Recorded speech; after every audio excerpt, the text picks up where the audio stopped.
Hi, it's me again, Mr. MindWealth. I'm a former investment banker. Been I've been working in very senior roles in across structuring, trading, sales for many years in banking, and have dealt with clients and colleagues in 6 continents across the world. What I used to do is pick out value in markets and share it with our clients. Usually, this was based on getting deeper into the performance of an underlying asset class, such as, say, equities or commodities or FX or interest rates or whatever, or credit, and trying to then find ideas which made sense for clients to invest in. I've dealt with some of the uh, world's largest investors. I've dealt with the biggest sovereign wealth funds in the world. You name it, I have worked with them. The business I ran, we made $1 billion US of net profits after costs every year.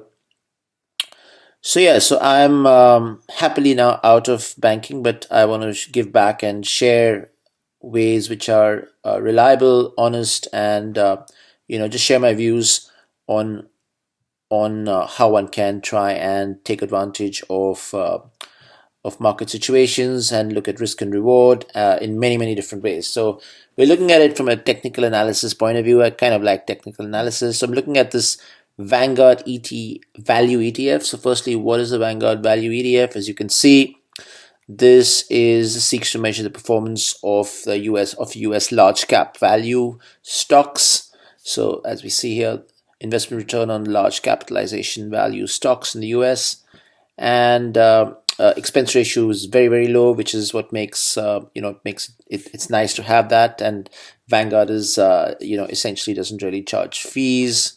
uh, so Vanguard's fees are probably the lowest in the world amongst all the ETFs that are out there. But anyway, hey, I don't work or care about Vanguard. I just want to see, it's just an ETF. You can probably find many similar ones.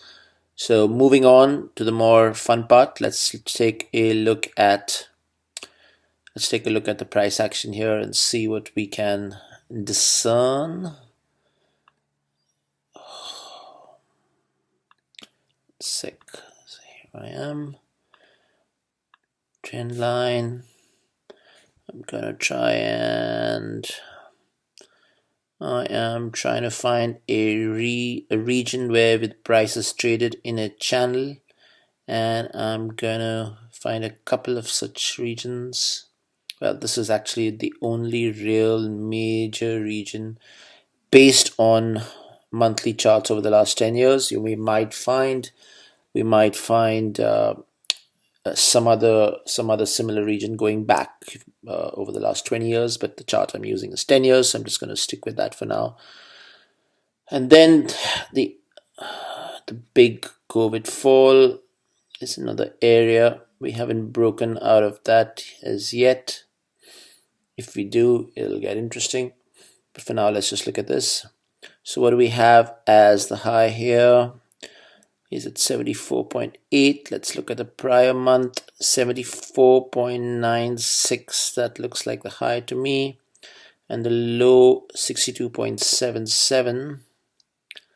74.96 and 62.77.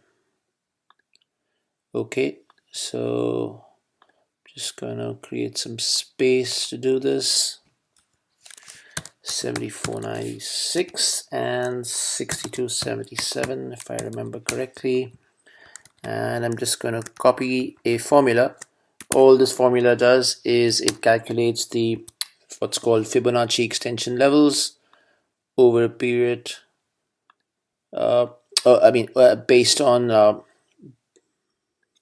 on these percentages of extensions over once the price breaks out of a particular range. Yeah, so I'm just highlighting this so you can see it nice and clear.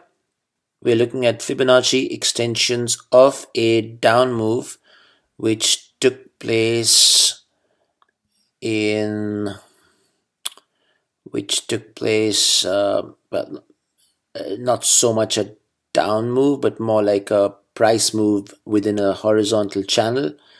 So yes, it was a down move, where the high was in early 2015, specifically in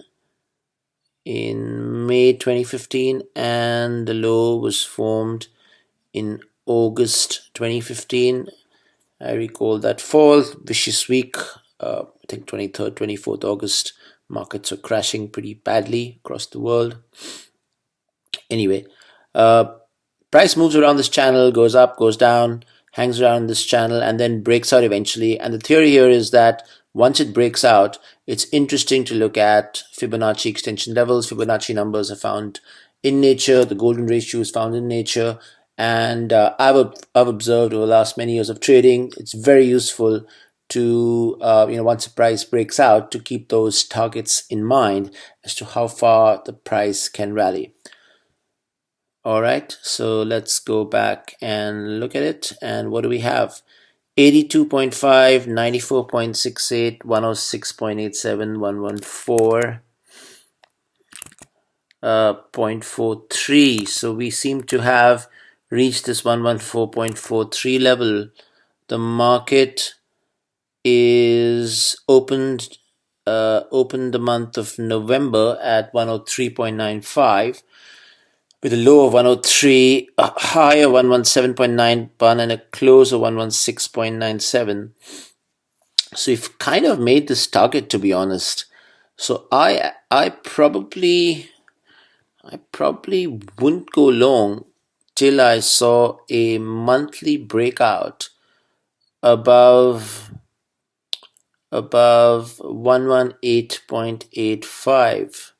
So I might even look at a weekly breakout of above 118.85. But definitely, if I saw the price higher, let's say we closed this month, and I hope that happens, above 118.85, I would immediately go long this fund, uh, with the understanding that we should now approach the next Fibonacci level of 146, which will give me an upside of nearly, 1.8. That's a lot. That's nearly like 25% or so, right? Let's see what the upside is. If we break the prior high of 118.85, so I'm gonna just write prior high 8.85, and my target is, if we break that, is 146.32, and we're looking at a gain on this ETF of $27.47, which is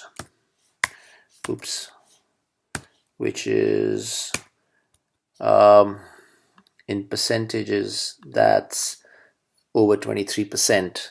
Not bad. So I like this trade if it goes above that.